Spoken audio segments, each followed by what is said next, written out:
La invasión rusa de Ucrania empezó el 24 de febrero del año 2022. Se trata del mayor ataque militar convencional en suelo europeo desde las guerras yugoslavas que empezaron en agosto del 1990, concretamente el 17 de agosto. Está generando miles de víctimas fatales, así como la mayor crisis de refugiados en el continente europeo desde la Segunda Guerra Mundial hasta la fecha. Aproximadamente 7,5 millones de ucranianos han abandonado el país y poco más de 7 millones se han desplazado internamente. La justificación de esta invasión fue totalmente inventada por el presidente ruso Vladimir Putin. Nunca existió en realidad una amenaza real para la seguridad de Rusia por parte de la OTAN o de Ucrania. Algo que pueda justificar esta guerra que desató esta invasión brutal. Ucrania está en el centro de una crisis únicamente porque su propia existencia como Estado democrático independiente amenaza la capacidad de Moscú para dominar a sus vecinos y revertir los cambios en Europa desde el final de la Guerra Fría. Cambios que han traído paz, libertad, prosperidad sin precedentes y cooperación a todos los países, incluida la Federación Rusa. Para Putin, el progreso de Ucrania, a pesar de los esfuerzos de Rusia por desmembrarla o desestabilizarla, representa un ejemplo peligroso que podría inspirar al pueblo ruso a buscar la misma libertad que disfrutan los ucranianos. Esto pondría obviamente en peligro al régimen autoritario de Vladimir Putin, que ha construido en Rusia durante las últimas 2 décadas. Desde al menos febrero del 2007, cuando Putin pronunció su infame discurso en la Conferencia de Seguridad de Múnich, Putin ha estado siguiendo una política exterior revisionista diseñada para derrocar el orden de seguridad global que surgió al final de la Guerra Fría. Putin quiere restablecer la hegemonía de Moscú en el área que estaba controlada anteriormente por la Unión Soviética, incluido los miembros actuales de la OTAN hoy en la Europa del Este. Por eso es que tiene la intención de debilitar tanto a la OTAN como a la Unión Europea. En busca de este objetivo, Moscú lanzó una guerra contra Georgia en el año 2008, en la cual ocupó el 20% del territorio de ese país. Luego, en el año 2014, ocupó legalmente la península de Crimea y desató una guerra no del todo encubierta en el este de Ucrania, lo que conocemos como la región del Donbass. Y ahora está invadiendo e intentando desmembrar Ucrania. Si Putin tuviese éxito en Ucrania, centrará su atención en los miembros de la OTAN en la Europa del Este. Este es el lugar para que Estados Unidos y sus aliados impidan o colaboren en impedir la victoria de Putin en esta aventura imperialista, ya sea suministrando armamento y ayuda económica a Ucrania, pero también con la aplicación de las sanciones contra Rusia. Esto no requiere la presencia de tropas estadounidenses en el campo de batalla de ninguna manera. Hay que entender, el hecho de no detener a Putin en Ucrania también puede darle a China otra razón para desafiar a los Estados Unidos por Taiwán. Beijing tomaría una victoria de Putin como una señal de debilidad occidental y estadounidense y se volvería más confiado para avanzar en Taiwán. El régimen autocrático y cleptocrático de Vladimir Putin se siente amenazado por la existencia de democracias estables y transparentes en sus fronteras. En este caso, sin embargo, la decisión de Putin de fabricar e instigar esta crisis que derivó en la invasión a Ucrania no está impulsada principalmente por consideraciones políticas internas, sino por su reconocimiento de la oportunidad de avanzar en su objetivo geopolítico de larga data, de restablecer el control de Moscú sobre áreas claves del antiguo espacio postsoviético, concretamente Ucrania y Bielorrusia. Como dijimos en la introducción, nos encontramos en la ciudad de Praga, con el analista político Milan Harmacek, que es un destacado latinoamericanista aquí en la República Checa, desde mi opinión personal, uno de los especialistas que más conocen a nuestra región. Ha vivido muchos años en la Argentina, en Chile, en Perú, en Cuba, así que nos conoce bastante.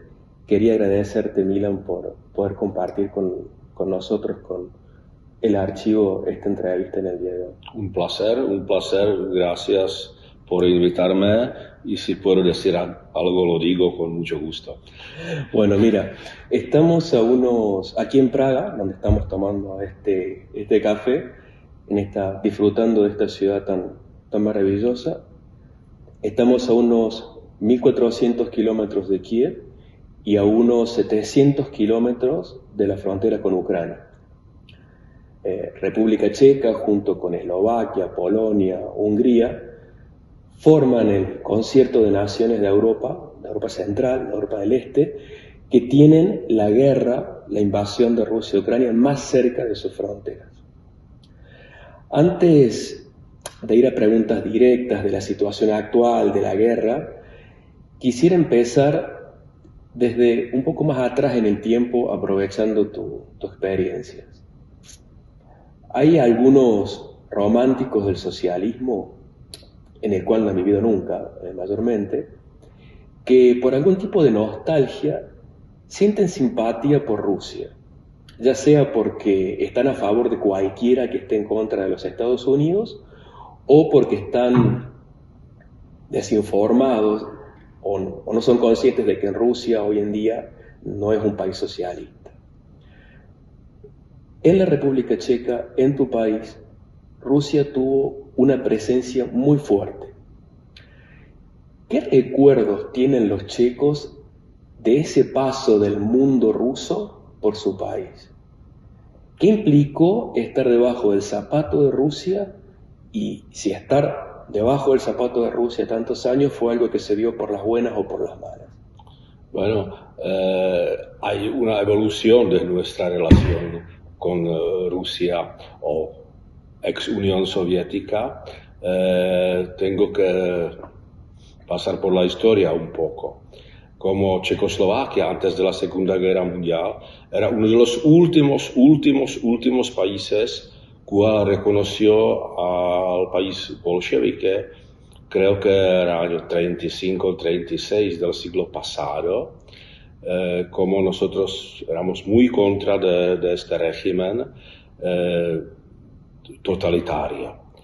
Pero después vino este triste asunto de la Segunda Guerra Mundial, donde dos bestias, una bestia agresiva Alemania nazi y otra bestia agresiva, país bolchevique ruso, bueno, se encontraron en un conflicto terrible y bueno, consideramos los rusos como los libertadores nuestros, de verdad que sí, y de hecho les damos una gran bienvenida de alma, no entendiendo que de hecho el régimen soviético o ruso es tan brutal como el régimen nazi alemán.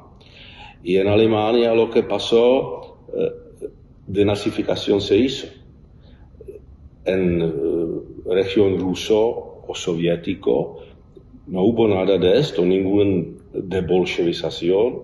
Entonces se quedó en Kremlin una idea totalmente idea del siglo XIX, que el imperio se está creando por extensión de su territorio.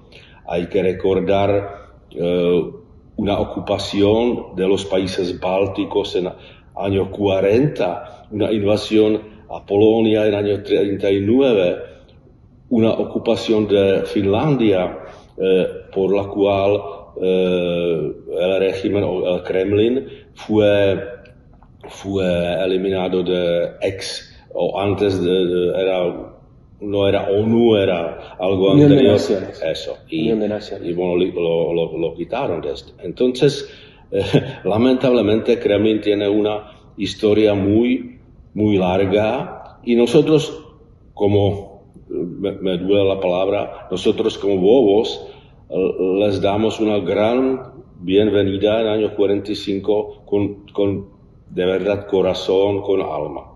Con los brazos abiertos. Con los brazos abiertos. Y a partir del 45, porque tenemos que recordar que no solamente en el día de hoy, la República Checa fue históricamente el país más industrializado de Europa después de Alemania, y siempre tuvo en los genes, en su ADN, los valores de la libertad, la democracia. ¿Cómo es que esa nación, la República Checa, en esto vamos a incluir a Eslovaquia también, cómo es que terminan debajo de la influencia de la Unión Soviética, de Rusia? Bueno, de hecho nos liberaron, el ejército soviético nos liberó, quedándose aquí un cierto tiempo, y bueno, los comunistas lo desaprovecharon y han ganado las elecciones libres. Hay que decirlo, el Partido Comunista era el partido más fuerte de este país después de la Segunda Guerra Mundial. Y bueno, surgió todo lo trágico, una sovietización, un sistema totalitario, con apoyo, hay que decirlo, con apoyo de la mayoría de la población. Pero después vinieron años 50 con un terror, con eliminación de los mejores. Lo mismo lo que pasa ahora en Rusia, los mejores se van o los ejecutan, de hecho. Entonces, así fue en años 50. Entonces, nuestro entusiasmo ya no era tan caliente para Moscú y para Kremlin. Y después vino Primavera de Praga. Para que no vayamos tan rápido, me hablaste de los 50 un poco por arriba, ¿podemos ir un poco más al hueso? ¿Cómo es que se empieza a romper ese amor entre la República Checa y Rusia? Bueno, estamos todavía en años 50, nos fijamos que iniciamos a retroceder, que ya no somos país de punta, que ya no se puede viajar, que ya no se puede leer lo que uno quiera, que hay un solo partido político dominando todas las actividades. Entonces vino un asunto de Primavera de Praga, años 60, años de más oxígeno, pero la idea no era totalmente anticomunista, antisocialista. La idea de la Primavera de Praga era hacer socialismo mejor.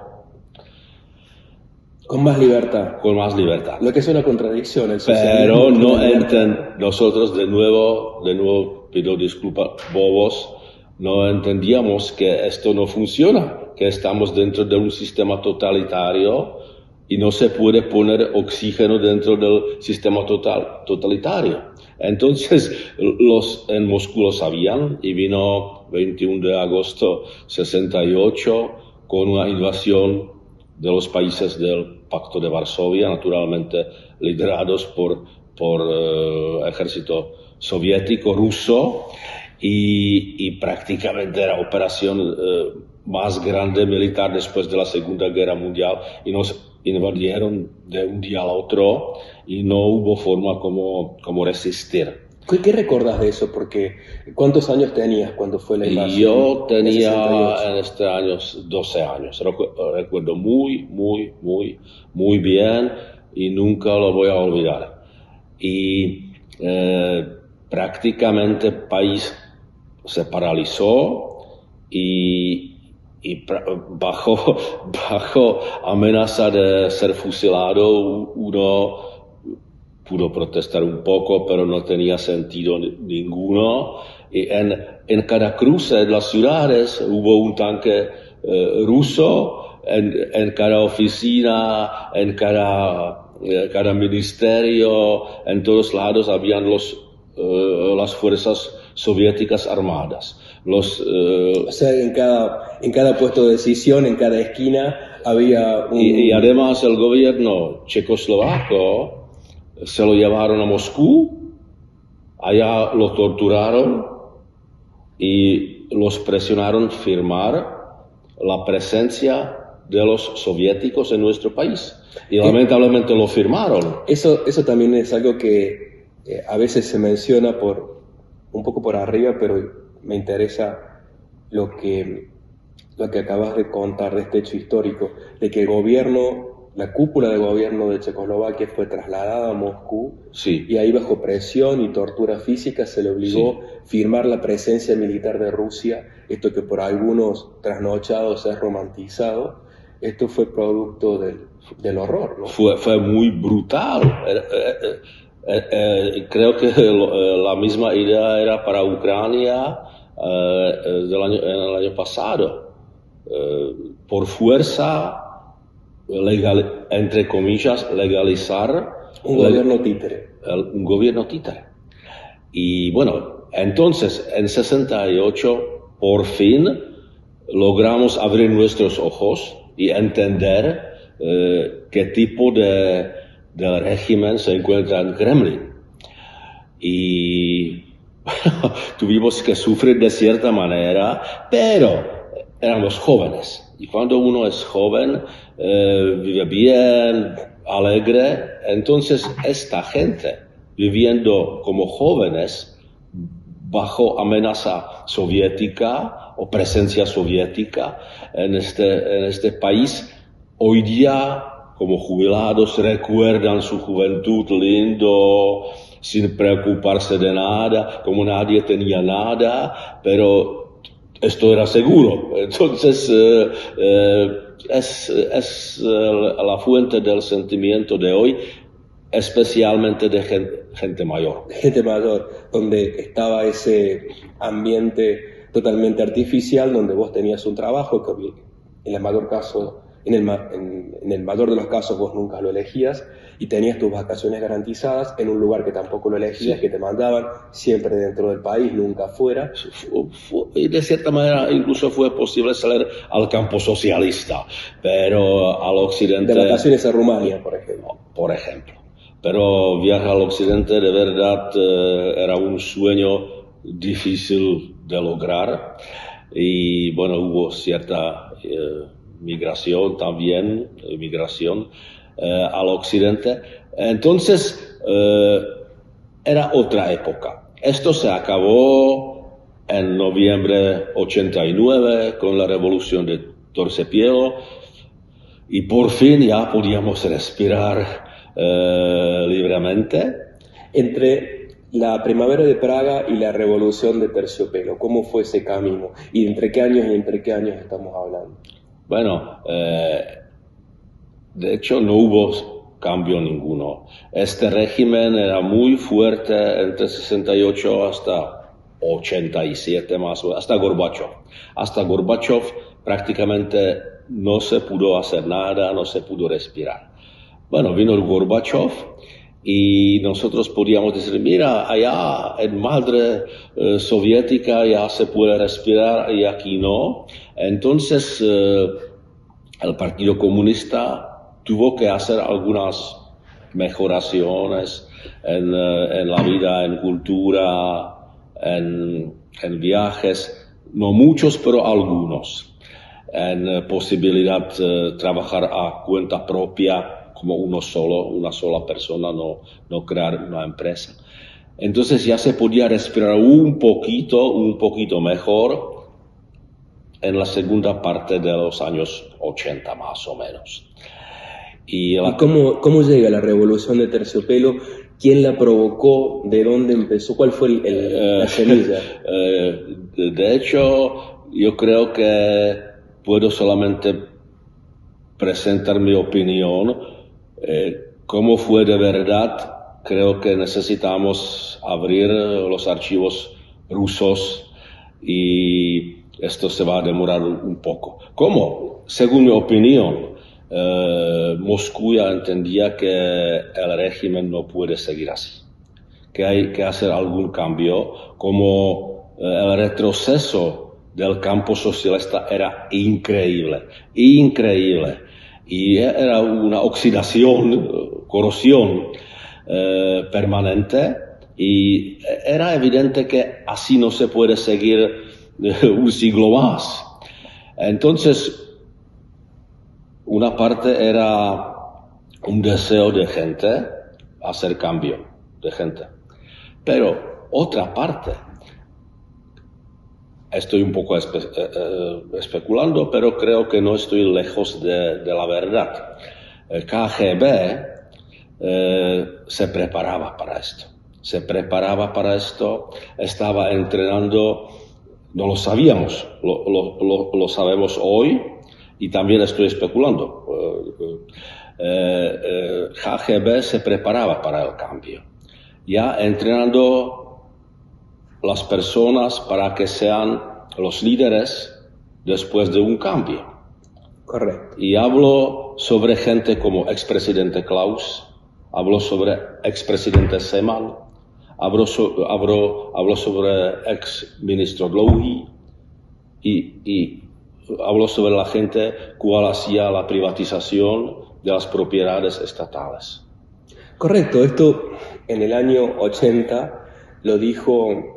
Hay una entrevista que inclusive está en el portal de la agencia de noticias, el archivo de Bezmenov, que fue el desertor del KGB, donde dijo que grandes recursos del KGB van a formar esos líderes de lo que viene después de las revoluciones para que el Kremlin pueda seguir teniendo influencia en las democracias. Correcto. De los países. Correcto, ¿no? correcto. Utilizar, como también decía Fidel Castro, utilizar las estúpidas democracias para llegar a la revolución. Entonces, hubo dos factores de este cambio histórico y uno de los factores, es triste pero es así, era el trabajo del KGB. Como ellos ya lo sabían que tiene que pasar esto. No pudo aguantar el sistema soviético. Bueno, y bueno, con mucha alegría ahora nos encontramos en un país libre, independiente, democrático y cada uno tiene una libertad hacer lo que le da ganas y si trabaja, si se esfuerza, vive de una forma digna y libre. A eso voy. No quiero romperle, digamos, el romanticismo a ningún socialista, pero ¿cuáles son los principales cambios que vos podés decir de tu país, de la República Checa, durante el socialismo y después del socialismo? Algunos números a nivel país que sean interesantes de conocer. En cuanto a ingreso per cápita, renta, jubilación, inversión extranjera. Bueno, ahora formamos parte, de vuelta. Antes de la Segunda Guerra Mundial nos encontramos en primera liga del mundo, pero de verdad sistemas totalitarios así como bolchevique nos costó mucho y de hecho retrocedemos mucho y el cambio 89 trajo de cierta manera incluso las tragedias económicas. Las fábricas de cierta manera eficientes se descompusieron, se privatizaron en manos de KGB, de los bandidos, no digo solamente orientales, sino también occidentales. Entonces, de cierta manera, lo que hemos perdido son productos finales. Hay pocos productos finales ahora a nivel mundial en manos del capital checo. Prácticamente la mayoría de los productos finales están en manos de las empresas globales, lo que significa que aunque todo aparece como primer mundo, nuestras ganancias no son del primer mundo. Y es otra fuente de cierto romanticismo absurdo, malo, equivocado de alguna gente en este país. Entonces vivimos bien, creo que, por ejemplo, Praga tiene nivel de vida 140% del promedio de Unión Europea, lo que no es malo, pero también tenemos regiones donde llega a 60-70% de promedio de Unión Europea y queda mucho trabajo por hacer. Y naturalmente la gente de la propaganda de Kremlin está desaprovechando esto lo que yo digo. Está aprovechando. Desaprovechando. O aprovechando, claro. Pero en general yo diría que 90% de gente está muy contenta con el cambio y vive bien. Lo ves en la ciudad caminando, en la construcción. Pero de hecho éramos como Suiza y ahora no somos Suiza. Entonces, para mucha gente es un problema. Sí. Bueno, hace unos momentos hablábamos de que la guerra está a unos 700 kilómetros de esta mesa de donde estamos hablando. ¿Cómo se siente eso en la vida cotidiana de ustedes, de los checos? ¿Qué consecuencias concretas ha traído en la vida de ustedes esta invasión? ¿Y cuáles son los mayores miedos que tienen ustedes? Bueno, a primera vista no se nota absolutamente nada. Uno vive seguro, caminando seguro, hay de todo funciona. Pero es solamente la superficie. Cuando uno va más abajo, ve que ya no la mayoría de los vehículos extranjeros son alemanes, nuestros vecinos muy cercanos, sino los ucranianos. De hecho, circulan muchos vehículos ucranianos ahora aquí, pero tampoco es el grano. El grano es que este país ha recibido, por decir algo, 400.000 refugiados de guerra de Ucrania, o más quizás. Algunos vuelven a Ucrania, vienen otros. Hay mucha migración ahora entre República Checa y Ucrania. De nuevo, mayor destinación del transporte público internacional es Ucrania ahora. Y venían antes la guerra, venían básicamente los hombres para trabajar en construcción, en agricultura, en las fábricas, etc. Ahora vienen madres o abuelas con los nietos, con los niños, para salvarlos de la guerra. Es de verdad terrible. Y esto naturalmente tiene impacto al sistema de educación, al sistema de salud, al sistema social, y está creando cierta tensión.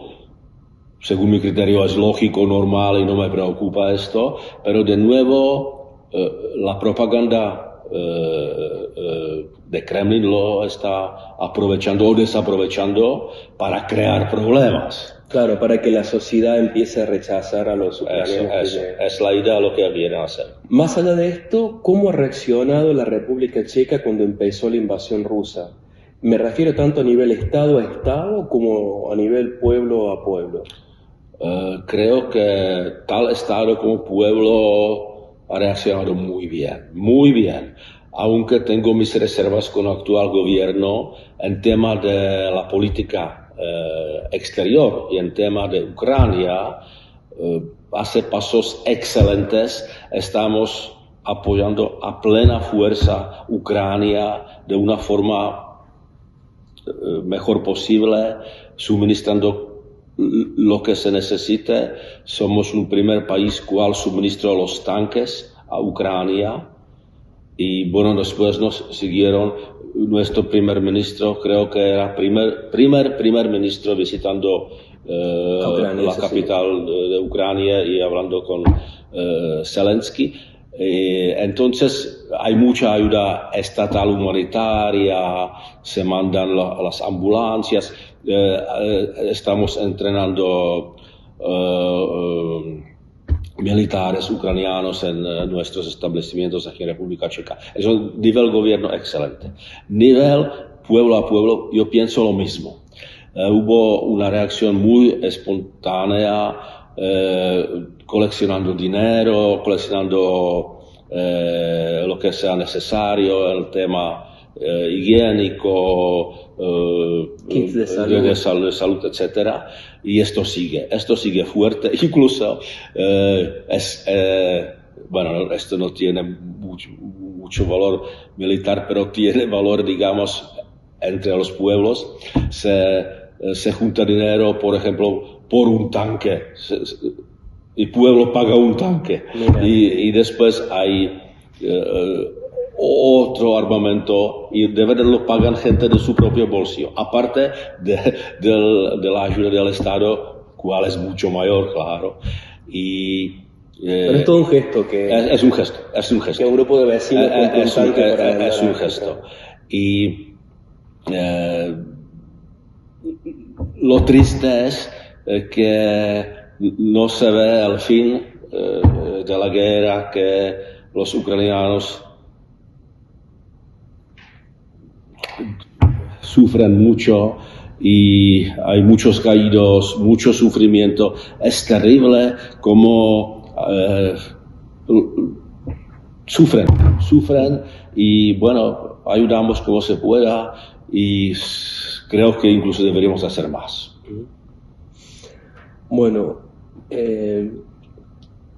además de un analista político, ex diplomático, has tenido la posibilidad de vivir en los dos momentos históricos que tuvo la Europa Central. O sea, has vivido durante el muro de Berlín y después de que cayó el muro de Berlín.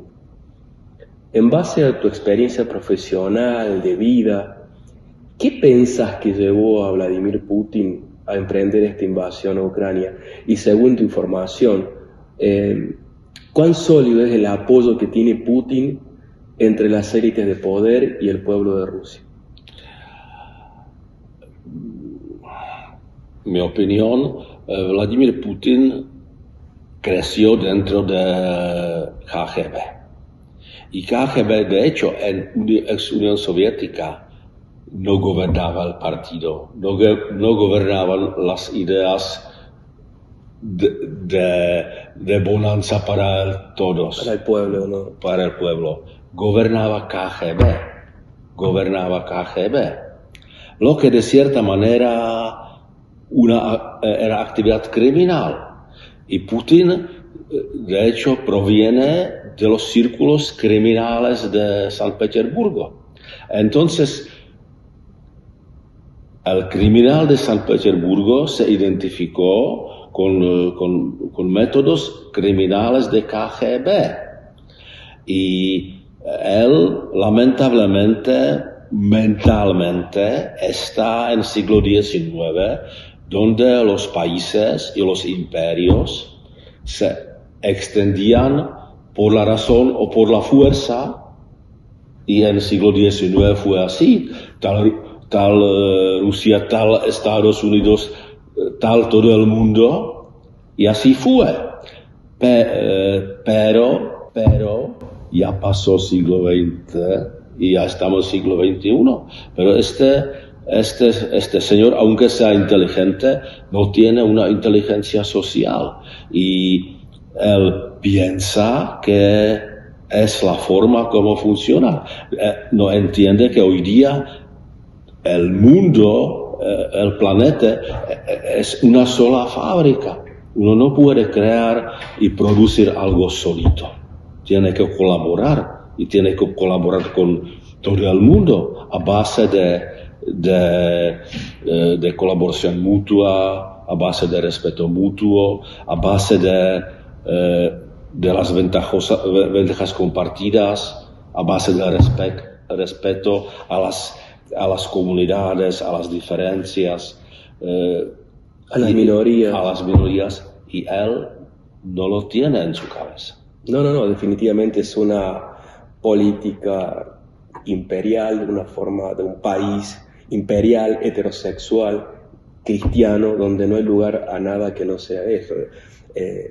Putin está en contra de los valores del mundo occidental, de todo lo que implica, de la libertad. Y otra cosa, no es solo Putin. Seguramente alrededor de Putin hay gente que piensa de misma manera y lamentablemente esta influencia del Kremlin influye a todo el pueblo ruso y es lo mismo lo que había pasado en Alemania nazi. De hecho, esta gente nazi lo creía que hacen bien, que hacen cosas correctas. Y lo lamentable es ahora que Kremlin y Moscú y Rusia piensa que hacen cosas correctas. Sí, que están haciendo... Es lo más triste.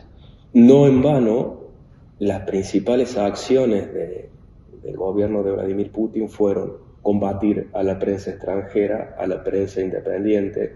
La cantidad de periodistas independientes asesinados en Rusia, bueno, están en Committee to Protect Journalists, está la base de datos, es espeluznante. Entonces yo creo que en el futuro no muy lejano, Ucrania va a defender su territorio. Llega hasta la frontera con Rusia, incluso va de nuevo a Crimea. Creo que esto no va a demorar mucho.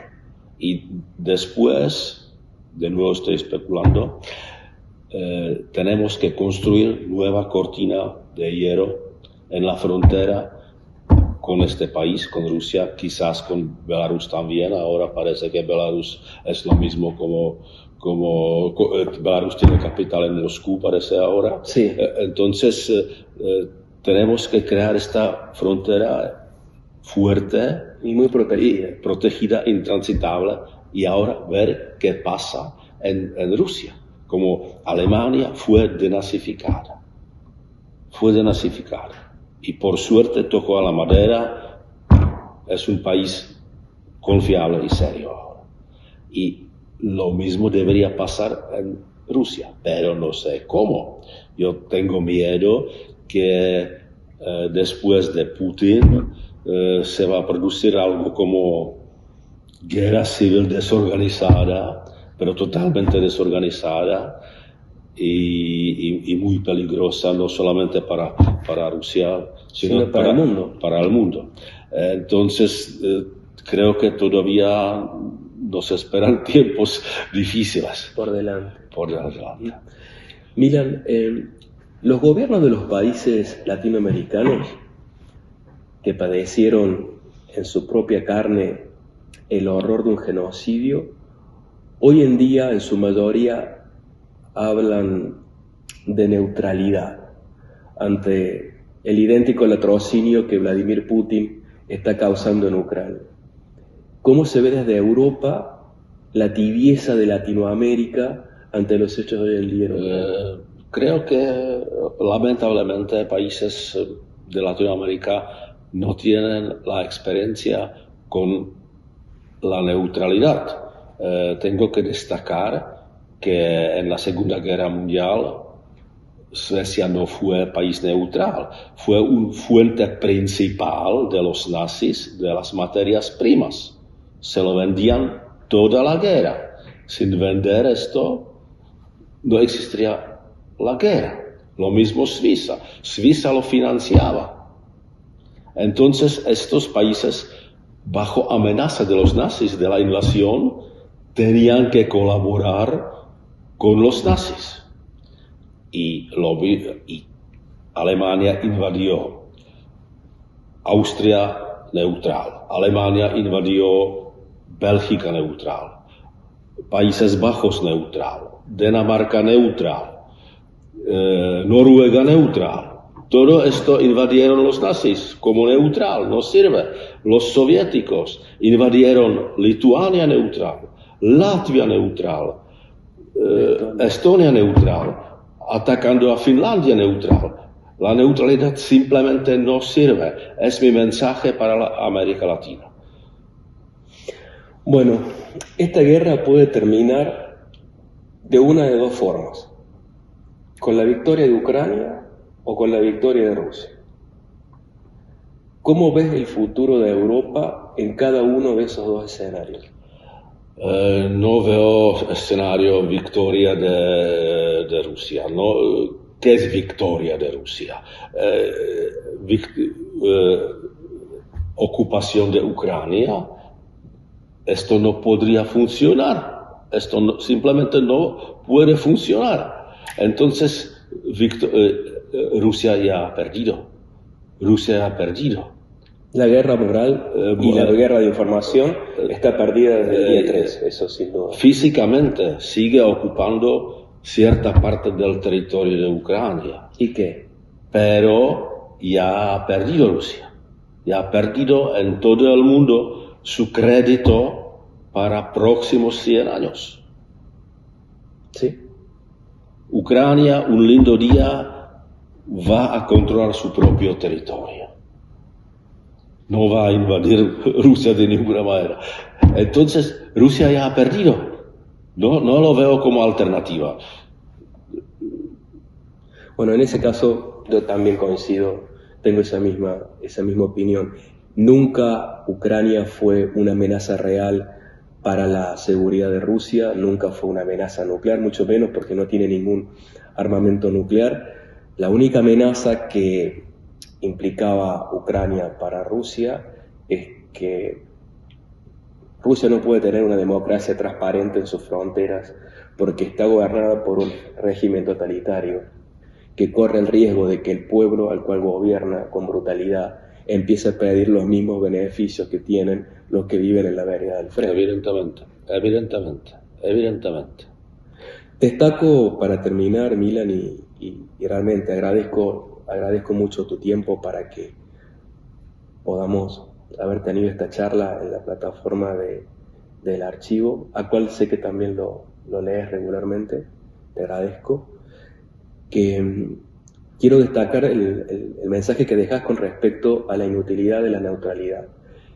A mí como latinoamericano me duele que viniendo de países, y hablo de Latinoamérica en general, que durante nuestras dictaduras viajábamos a Europa, venían los organismos de derechos humanos y pedíamos esa intervención extranjera de que los gobiernos extranjeros presionen a las dictaduras militares que nos gobernaban para que dijeran dónde estaban los desaparecidos, dónde estaban los niños robados, que se dejara de matar. Nosotros solicitábamos la intervención extranjera en esos términos, porque la intervención extranjera no siempre es mala, también puede ser buena. Que esos mismos gobiernos de esos pueblos que tanto pedíamos ayuda al exterior, hoy en día ante un latrocinio similar están hablando de neutralidad y no están aplicando las sanciones que la mayoría de las naciones democráticas han puesto a Rusia. Muy de acuerdo, y la intervención no sea necesaria de una forma militar, es una intervención política, un apoyo político, saber dónde estoy, en cuál silla estoy sentado, y no puedo sentarme en 2 sillas, simplemente no. Bueno, te agradezco mucho, Milan. Gracias por un placer y saludos a todo el mundo de gente buena.